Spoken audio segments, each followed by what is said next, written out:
Salut les amis, c'est Adou. Aujourd'hui on a rendez-vous au Voile Royal, club de voile à la Baule. Ils ont reçu plein de duotone Eco et je vous montre ce qui a évolué, les petites évolutions par rapport à la V1 et ce que j'en pense, parce que je la connais un petit peu, j'ai déjà navigué un peu avec sur l'eau. On voit ça tout de suite.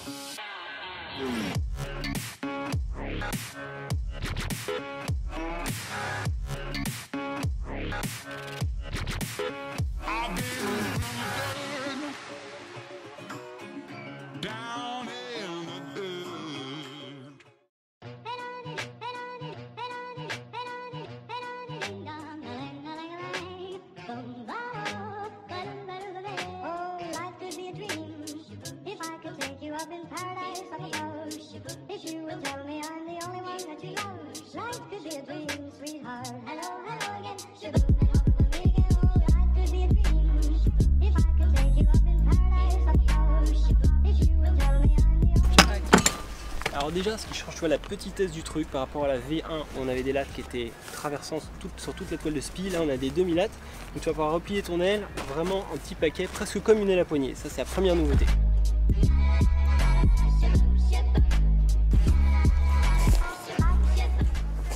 C'est parti, grillage.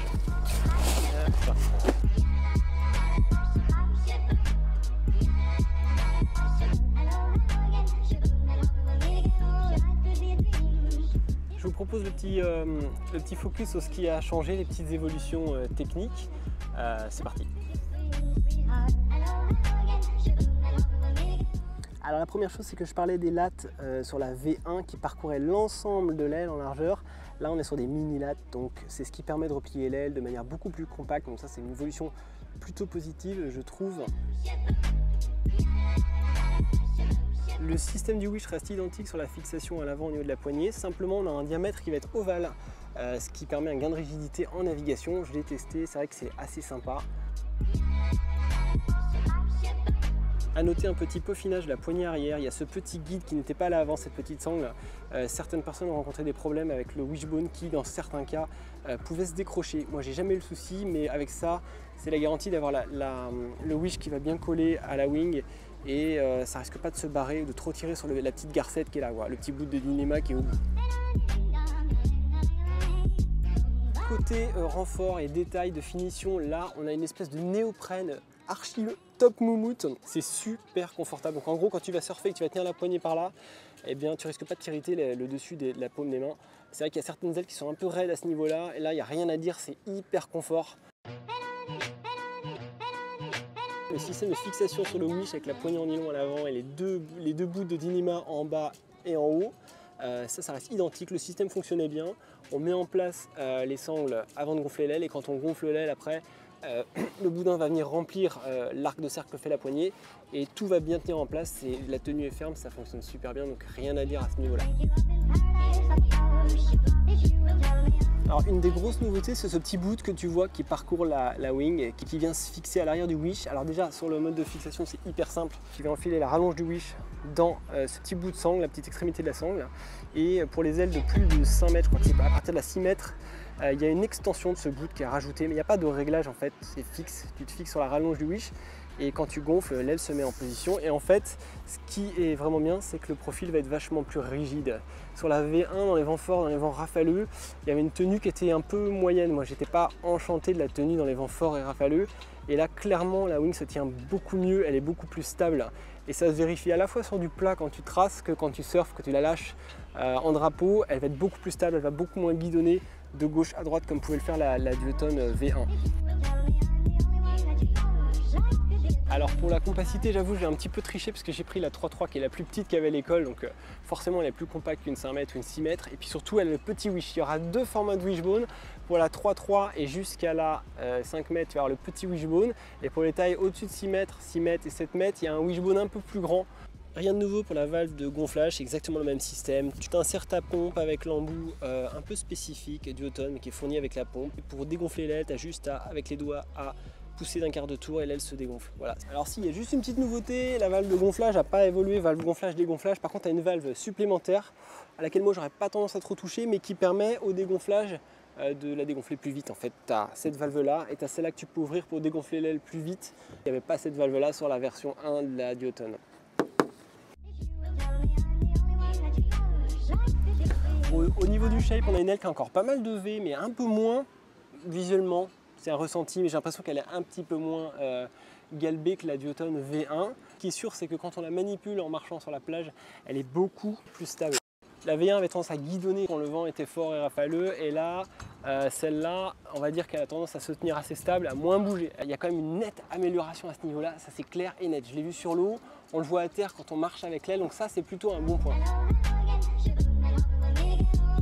Petit point de détail sur le leash téléphone, c'est vrai que moi je trouvais ça un peu chiant le leash téléphone et que on avait tendance à s'emmêler un petit peu avec. Et en fait l'argument du fabricant, c'est de dire que si jamais tu lâches ta wing dans du vent très fort, un wish téléphone, ça fait amortisseur. C'est-à-dire qu'avant d'arriver à pleine tension, tu as de la marge, ça amortit un peu la tension. C'est-à-dire qu'avec un leash droit, tu as plus de risque d'arracher ton leash, de paumer la wing. Puis des fois, là, ça peut trinquer un peu si le vent est vraiment fort et que tu lâches la wing. Donc le choix du leash téléphone, c'est vraiment que ça a une efficacité, ça joue un rôle d'amortisseur. Voilà. Alors l'année dernière, la plus grande surface, c'était 5 mètres carrés. Donc si tu voulais avoir une option light wind, chez Duotone, tu l'avais pas. La politique de la marque, c'était de dire tu prends un gros foil si tu veux étaler ta plage basse. Et puis finalement, le sport a très vite évolué et cette année, on a 6 mètres et 7 mètres dans la gamme. Donc ça, c'est super cool. Le truc, c'est qu'il faudra prévoir juste d'avoir un wish un peu plus grand. Si tu tapes dans les grandes tailles, si tu as une 3.3 et une 6 mètres, mettons, tu devras avoir 2 wish, tu n'as pas le choix. Après, tu as des wish qui vont être compatibles à la fois avec la 5 mètres et la 7 mètres. Donc ça, c'est plutôt bien. Ils ont essayé quand même de croiser les tailles. Pour le ressenti sur l'eau, moi j'ai navigué avec sur un après-midi et j'ai trouvé que par rapport à la V1, on va comparer vraiment par rapport à la V1, on a un gain de rigidité qui est évident. C'est lié au wishbone qui a une forme ovale, il n'y a plus de déformation quand tu pompes. Moi j'aime bien pomper, je suis assez tonique. Et l'autre truc, c'est que ce petit bout là, le petit bout qui est là, vient vraiment rigidifier l'aile. Alors j'ai trouvé en neuf que des fois quand on faisait des tacs, on avait tendance à des fois mettre la main un peu dessus, mais on s'y fait, c'est pas vraiment gênant. On s'en mêle pas dedans comme avec un leash, quoi. À la limite, le leash est presque plus problématique. Et par contre, il fait vraiment son boulot dans les vents forts. J'ai trouvé que l'aile se tenait bien, qu'elle bougeait vraiment pas. À ce niveau-là, il y a eu une belle évolution et j'ai trouvé que c'était une aile rapide.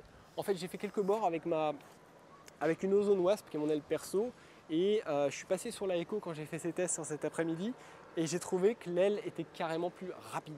Côté puissance plage basse, là, ça c'est j'avais la 4 mètres, la 4 mètres est vraiment puissante. Déjà la V1 avait un bon fond de puissance dans les petits airs. Et là j'ai trouvé que la plage d'utilisation, enfin la plage basse en tout cas, était vraiment améliorée. Ça a une grosse patate, ça se tient loin mais ça a une grosse patate dans les vents légers. Le fait que tu aies le wish, ça ne change pas par rapport à la V1, mais tu peux la creuser, donc tu peux récupérer un petit peu comme sur une voile de windsurf, tu peux récupérer de la patate quand il n'y a pas beaucoup d'air, elle a creuser, en faire un bon ballon. Stabilité, si tu prends la V1, tu avais une aile qui avait tendance à partir un petit peu à gauche, à droite, là. Voilà, on est dans un vent assez faible, hein, pas super régulier, mais elle flotte, elle est relativement stable. Ça a un intérêt parce que quand tu vas vouloir surfer ou prendre de la houle, faire du downwind, tu lâches ton aile, tu la prends par la poignée, et si elle guidonne, c'est pas très confortable. Donc tu voyais beaucoup de riders prendre l'aile sous la poignée, sous le wish, pour compenser et réussir à la tenir un peu droite. Là, sur celle-là, on peut imaginer vraiment décemment naviguer avec la poignée, comme sur n'importe quelle aile de vague, quand tu la laisses un peu flotter au vent, elle tient quand même super bien. Donc ça c'est la bonne nouvelle aussi parce qu'il y avait des attentes à ce niveau-là. C'est le petit bémol que j'avais trouvé sur la V1 et là on est vraiment au-dessus. Voilà.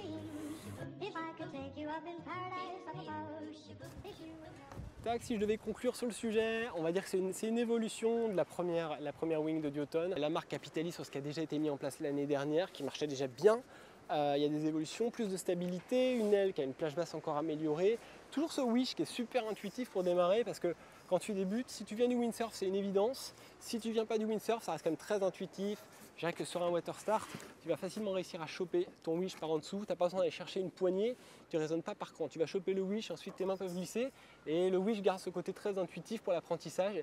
Et même quand tu progresses pour les manœuvres, les virements de bord, les tacks, les jibes, il y a quelque chose de plus intuitif que les poignées.